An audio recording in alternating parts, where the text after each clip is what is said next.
This channel does not promote any violent, harmful, or illegal activities. All content provided by this channel is meant for an education purpose only. এদিকে অষ্টম সমনের পর ইডির মুখোমুখি হতে রাজি হলেন কেজরিওয়াল। ভিডিও কলে ইডির সঙ্গে কথা বলতে প্রস্তুত দিল্লির মুখ্যমন্ত্রী। 12ই মার্চের পর ইডির প্রশ্নের জবাব দিতে রাজি কেজরিওয়াল। এদিকে অবসরের পর জনতার দরবারে বিচারপতি অভিজিৎ গাঙ্গুলি এই প্রশ্ন উঠছে, কারণ বৃহত্তর ক্ষেত্রে যাওয়ার ইচ্ছে প্রকাশ বিচারপতির।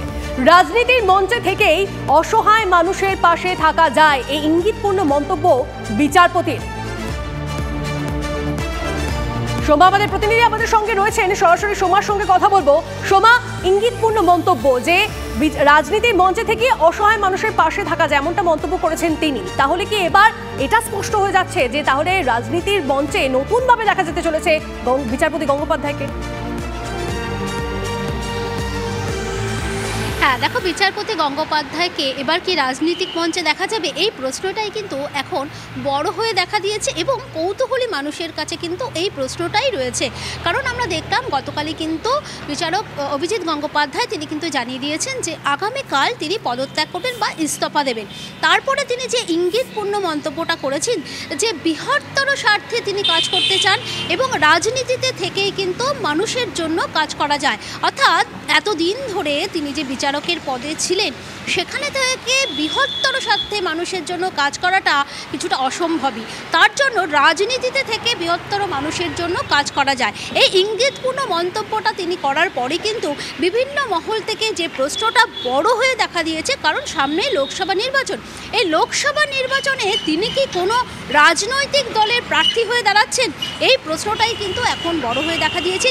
তবে এই প্রশ্নের উত্তর পাওয়ার জন্য কিন্তু আমাদের একটু অপেক্ষা করতে হবে, কারণ গতকালই তিনি বলেছেন যে আগামীকাল ইঙ্গিতপূর্ণ মন্তব্য করেছেন। সোমা, ইঙ্গিতপূর্ণ মন্তব্য করেছেন তিনি এবং সেদিকে তো আমাদের অবশ্যই নজর রাখতে হবে, অপেক্ষা করতে হবে 5 তারিখ অবধি। তবে বিচারপতি গঙ্গোপাধ্যায় তিনি কি বলেছেন আপনাদেরকে শোনাই একবার। Very respectable duty of a judge. My job is over. This is the call of my conscience that now I should go to the larger people, larger area. I have thought that only the political field can give the persons who wants to take steps in respect of those helpless people a chance to act for them. So I have decided to leave the post, to resign, and I will work for them in some form or the other. Abhijit গঙ্গোপাধ্যায়ের বক্তব্য শুনলাম। বিচারপতি থেকে এবারে রাজনীতি হবেন কিনা সেটা তো সময় বলবে, তিনি বলবেন। 5 তারিখের দিকে আমরা তাকিয়ে রয়েছি, কিন্তু তার পেশাদার জীবনে যদি আমরা একটু ফিরে তাকাই, তাহলে তিনি যে বিচারপতি হিসেবে পেশাদার জীবন শুরু করেছিলেন তা কিন্তু নয়। WBCS অফিসার ছিলেন প্রথমে, সেই চাকরিতে থাকলে এতদিনে অবসরও হয়তো নিয়ে নিতেন, কিন্তু নিজের কেরিয়ার গ্রাফ নিজেই বদলে দিয়েছিলেন জাস্টিস গাঙ্গুলি। আমলার চাকরি ছেড়ে তিনি বেছে নেন আইনের পেশা। 5 বছর আগে হাইকোর্টের বিচারপতি হিসেবে নিযুক্ত হন। বরাবরই তিনি ছক ভাঙা রাস্তায় হেঁটেছেন। দেখুন।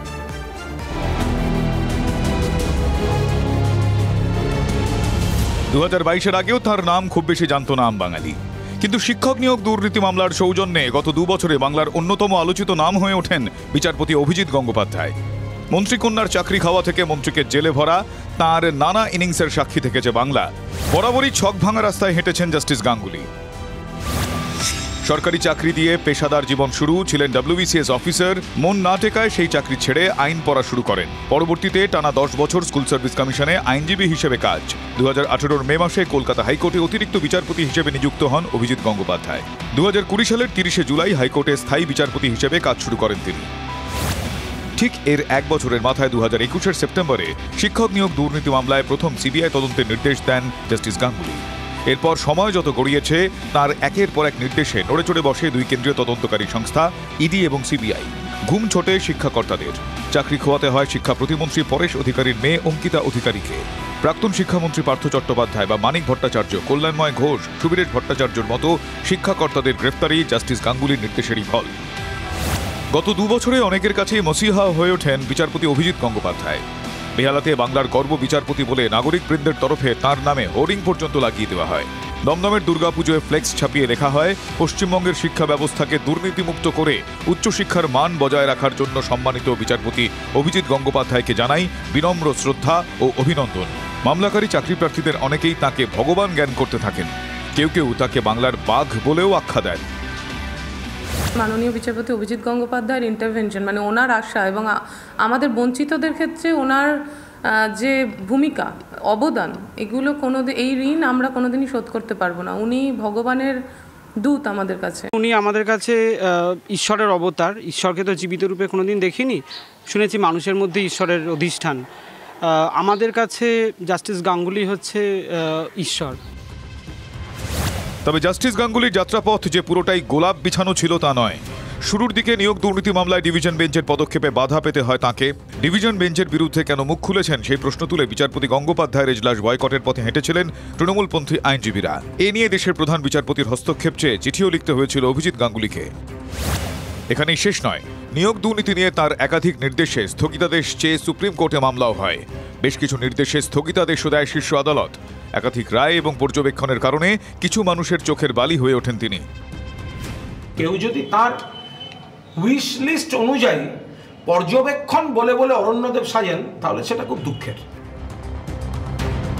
ঘনিষ্ঠ মহল সূত্রে খবর, বই পড়া, সিনেমা দেখা ছাড়াও অভিজিৎ গঙ্গোপাধ্যায়ের অবসর কাটে গান শুনে। রবীন্দ্রনাথের গান তাঁর সব সময়ের সঙ্গী।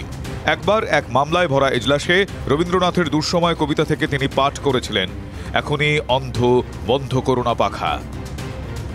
জীবনের নতুন ইনিংসে অভিজিৎবাবু কি বাতাস বয়ে আনেন সেটা দেখতেই মুখিয়ে রাজ্যবাসী। Bureau report, TV9 Bangla.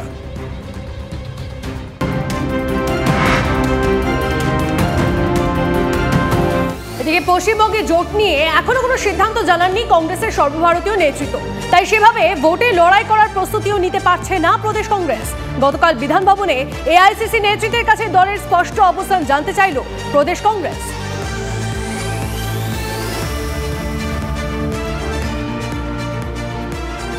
আর এদিকে রাজ্যে সেই কাজ শুরু করে দিয়েছে জাতীয় নির্বাচন কমিশনের ফুল বেঞ্চ। বেঞ্চের সদস্যদের জানানো হয়েছে কমিশনের সমস্ত নির্দেশ অক্ষরে অক্ষরে পালন করতে হবে।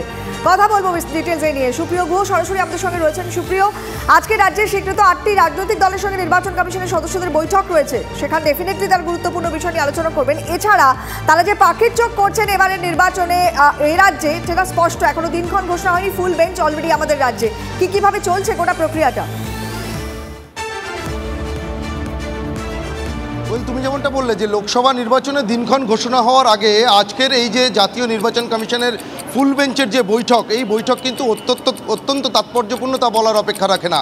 মুখ্য নির্বাচন কমিশনার রাজীব কুমারের নেতৃত্বে ইতিমধ্যেই জাতীয় নির্বাচন কমিশনের ফুল বেঞ্চ তারা কলকাতাতে এসে পৌঁছেছেন। মধ্য কলকাতার একটি 5 তারা হোটেলে তারা রয়েছেন, আমরা সেই হোটেলের সামনেই রয়েছি।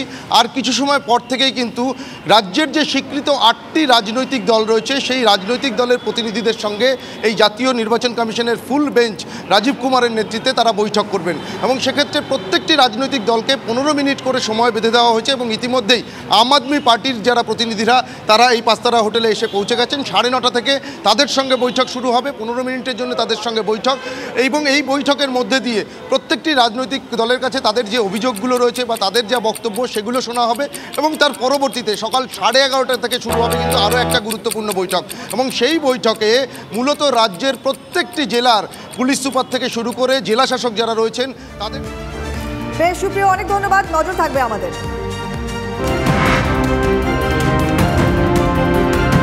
এদিকে এই মুহূর্তে আরো একটা ব্রেকিং নিউজ। মুখ্যমন্ত্রীর সফরের আগে বিপুল বিস্ফোরক উদ্ধার পূর্ব মেদিনীপুরের ভূপতিনগরে।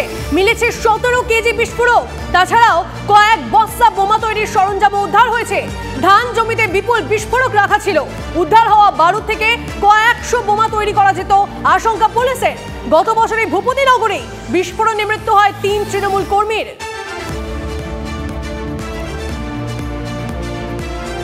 একটা ছোট্ট ব্রেক নিয়ে আমরা আবারও ফিরছি, সঙ্গে থাকুন।